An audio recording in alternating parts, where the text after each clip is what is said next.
Excellence, Monsieur le Président de la République du Togo, Monsieur Faure Essozimana Gnassingbé. C'est un plaisir pour moi de prendre ma caméra ce matin et de penser à vous. Alors, Monsieur le Président, tout d'abord, je m'en vais vous dire mes félicitations et du fond du cœur, mes félicitations. J'ai un tout petit message pour vous. Un petit message pour vous. Alors, vous savez, il y a quelque chose qui cloche. C'est quelque chose de simple. C'est que une partie de la population n'est pas si fière de ce quatrième mandat. Je m'en vais vous expliquer un tout petit peu pourquoi. Ce n'est pas un message d'attaque, mais juste un petit apport. Oui, pour vous aider. Bien sûr, si vous considérez ce message, bien sûr. Alors, qu'est-ce qui se passe? Il est très simple. C'est que beaucoup de jeunes souffrent. Beaucoup de jeunes souffrent. Ils souffrent, ce n'est pas vrai, bien sûr, ce n'est pas à cause de vous, mais c'est à cause de ce qui se passe. Qu'est-ce qui se passe? C'est qu'il y a manque de support pour ces jeunes. Ces jeunes veulent réussir, mais il n'y a pas de support. Ces jeunes veulent gagner leur vie, mais il n'y a pas de support. On dirait que ces jeunes sont négligés, ils sont oubliés. Bien sûr, il y a ces concours qu'on lance à tout moment. Mais je vais vous expliquer que ces concours ne profitent pas à tous les jeunes. Pourquoi? Parce qu'on trouve que le jeune Togolais, déjà à 35 ans, est trop vieux pour passer certains concours. Mais, si on analyse bien, dans certains des services, il y en a encore. Je dis bien, il y en a encore. Ces personnes, déjà plus que, ou du moins 60 ans, mais qu'on dira qu'ils sont encore très jeunes pour partir à la retraite. Alors on se pose la question, où allons-nous? Pourquoi ça? Et que faire? Comment faire? Qu'est-ce qu'il faut faire? On n'a pas de réponse. Je m'explique. Pour ce concours dont nous disons, en l'ancien concours, on dit c'est 25 ans minimum. 24 ans minimum. Mais niveau licence. Alors que il y en a qui ont eu leur licence à plus que 25 ans. C'est vrai, on ne peut pas satisfaire les besoins de tout le monde. Oui, ça c'est clair. Maintenant, il y a aussi d'autres concours 30 ans minimum avec niveau licence. Et il y en a qui ont plus que 30 ans aussi. C'est vrai, on ne peut pas satisfaire les besoins de tout le monde. Alors, j'aurais aimé, en tout cas, moi, selon moi, si les stratégies qu'il faut adopter, qu'on dise pour ceux qui ont eu leur licence 2010-2015, alors passez ce concours. Ce concours est destiné à ceux qui ont eu la licence 2010-2015. Voilà déjà une petite solution qu'on peut trouver pour certains chômeurs. Un autre concours vient, on dit niveau licence également, mais pour ceux qui ont maintenant licence 2015, 2010 et 2020. Voilà aussi une solution pour essayer de réduire ce petit nombre, de chômeurs. Alors, s'il vous plaît,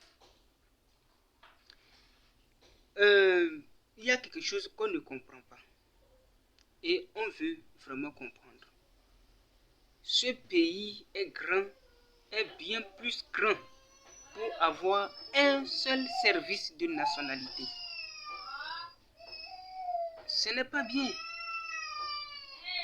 ce pays est bien plus grand pour qu'un individu né depuis les 5 cassés, qu'on dise, pour passer son concours, qu'il doit revenir dans son village, dans sa commune natale, pour faire son casier judiciaire. Imaginez s'il se trouve à Lomé. Ça ne marche pas. Pourquoi donc ne pas faire en sorte que tout individu, à n'importe où il se trouve, qu'il puisse faire son casier judiciaire, malgré qu'il n'est pas né au lieu où il se trouve, qu'il puisse faire son casier judiciaire là-bas, parce que c'est un simple papier, pas plus que 1000 francs. Alors il peut le faire. Il y a les justices partout. Voilà. C'est une petite solution.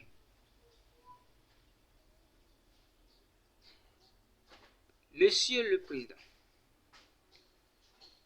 il y a beaucoup de choses qu'on ne peut pas dire. Alors s'il vous plaît, nous vous invitons à écouter à tout moment la population. Écoutez-les et vous verrez, vous saurez le besoin de la population. Écoutez-les, descendez sur le terrain, circulez, faites effort, car cela est très important pour écouter votre population. Écoutez-la, elle vous aimera. Elle vous aimera. Mais restez à votre place, envoyez seulement vos dirigeants, elle vous haïra. Parce que vos dirigeants ne font pas exactement ce que vous voulez. Mais les injures reviennent à qui? À vous, Monsieur le Président. La haine revient à qui? À vous, Monsieur le Président. Alors, je ne dirais pas que c'est tous les dirigeants, bien sûr que les dirigeants aussi ne se fâchent pas, mais c'est certain. Comme on le dit souvent, c'est un seul serpent qui fait qu'on tue tous les serpents. Alors, conseillez-vous, si vous voulez bien sûr qu'on parle bien de vous, vous les dirigeants, vous les gouvernants bien sûr. Si je parle de dirigeants, je parle de gouvernants. Monsieur le Président, pour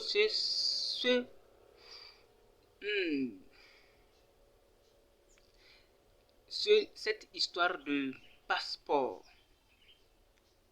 je vais aussi parler de ça parce que cela est important pour nous les Togolais.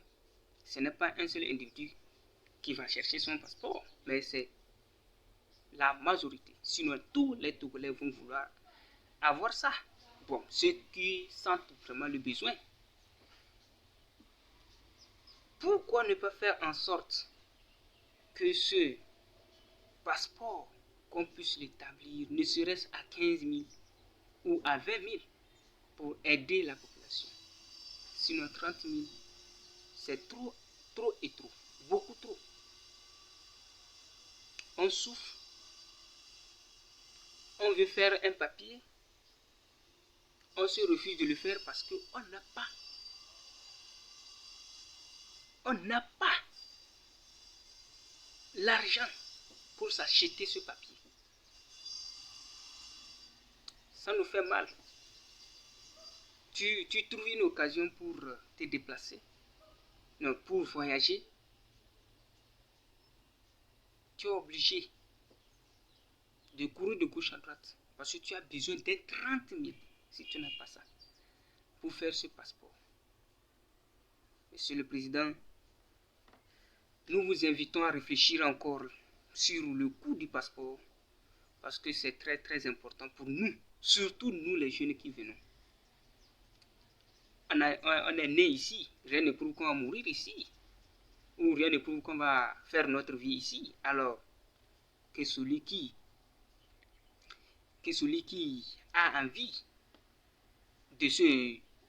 d'aller chercher un autre environnement, une autre atmosphère, au moins que vous puissiez l'aider avec 15 000 ou plus 20 000 pour le passeport.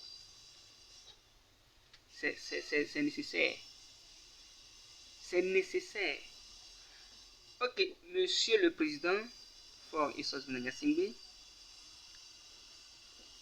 comme je l'ai dit tantôt, ce message, ce n'est pas un message d'attaque, mais juste un apport sous forme de petits conseils. Monsieur le Président, excusez-moi si quelque chose que j'ai dit, ce n'est pas bien, alors je vous présente mes excuses en même temps. Mais je pense bien que ce que j'ai dit, c'est très important pour la population togolaise. Pour nous les jeunes, c'est très important. Les étudiants souffrent.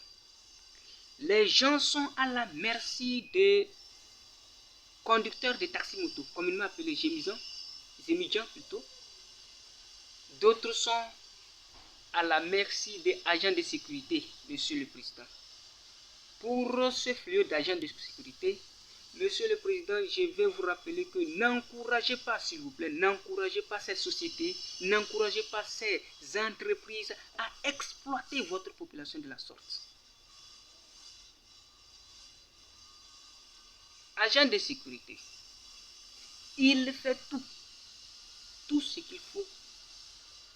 Il se sacrifie pour veiller sur les biens des gens. Mais contre combien?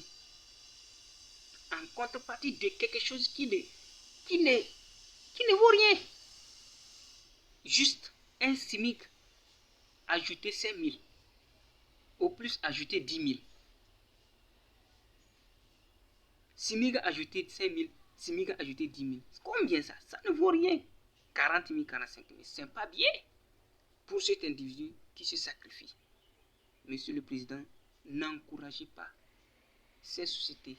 N'encouragez pas ces entreprises.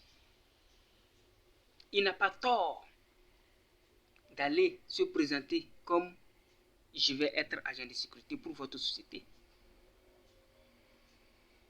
C'est parce qu'on n'a rien qu'on est obligé de se jeter dans ça. Sinon, ce n'est pas ça. Que le salaire encourage cet agent de sécurité. Que ça encourage. Sinon, c'est une déception totale. Ça n'arrange pas. Ça n'arrange pas. Et c'est pas bien.